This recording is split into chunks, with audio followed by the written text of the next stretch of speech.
નમસ્કાર મિત્રો દેશ અને દુનિયાના સુપરફાસ્ટ સમાચારમાં તમારું સ્વાગત છે। પ્રિયંકા ગાંધીને લઈને સૌથી મોટા સમાચાર સામે આવ્યા છે। બિહારમાં પ્રિયંકા ગાંધીએ મહાગઠબંધનની ગેરંટીની યાદી આપી છે।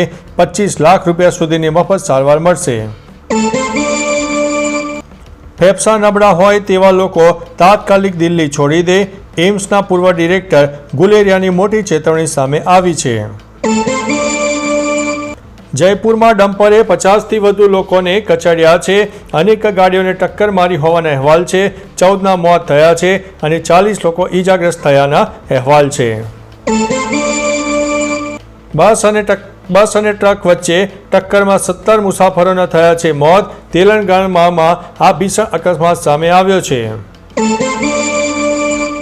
56 ઇંચની છાતીવાળા મોદી ટ્રમ્પના એક ફોન કોલથી ડરી ગયા તેવું રાહુલ ગાંધીએ જણાવ્યું છે। ઈસરોએ સૌથી ભારે સેટેલાઇટ છોડીને ઇતિહાસ રચી દીધો છે। ભારત માટે સૌથી મોટી સિદ્ધિ હાંસલ કરવામાં આવી ગઈ છે। પાકિસ્તાન પરમાણુ હથિયારોનું ટેસ્ટિંગ કરી રહ્યું છે। ડોનાલ્ડ ટ્રમ્પનો ચોંકાવનારો દાવો અત્યારે સામે આવી રહ્યો છે। પાકિસ્તાને અફઘાનિસ્તાન સાથે તણાવનું ઠીકરું ભારતના માથે ફોડ્યું, મુખ્ય ષડયંત્રનો મોટો આરોપ।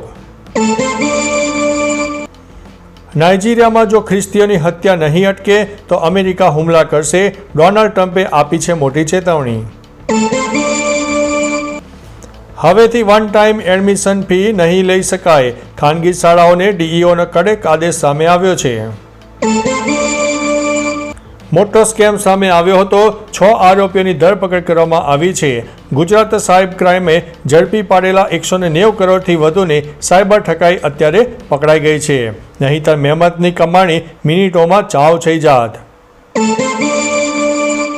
જસદણના ચિતલિયા ગામના ખેડૂતોની મગફળી 300 રૂપિયામાં પણ જસદણ એપીએમસીમાં વેપારી લેવા માટે તૈયાર નથી, એટલે માવઠાથી ખેડૂતોની હાલત કફોડી થઈ ગઈ છે।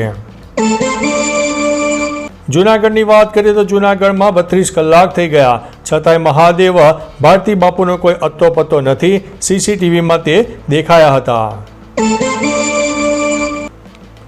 માવઠા બાદ નુકસાનીનો રિપોર્ટ તૈયાર, જૂનાગઢ જિલ્લાના 521 ગામમાં કરાયો છે મોટો સર્વે।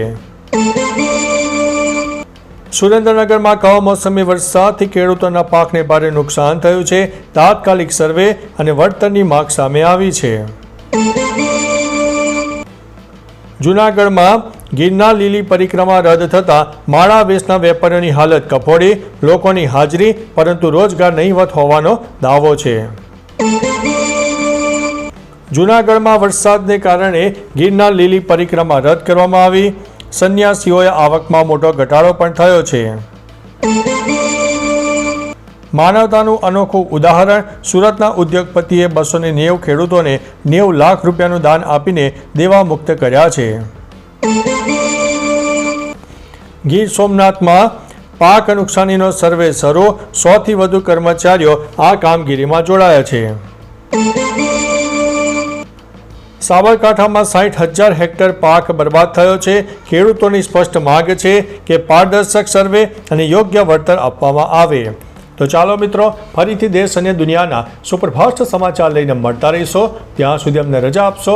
નમસ્તે।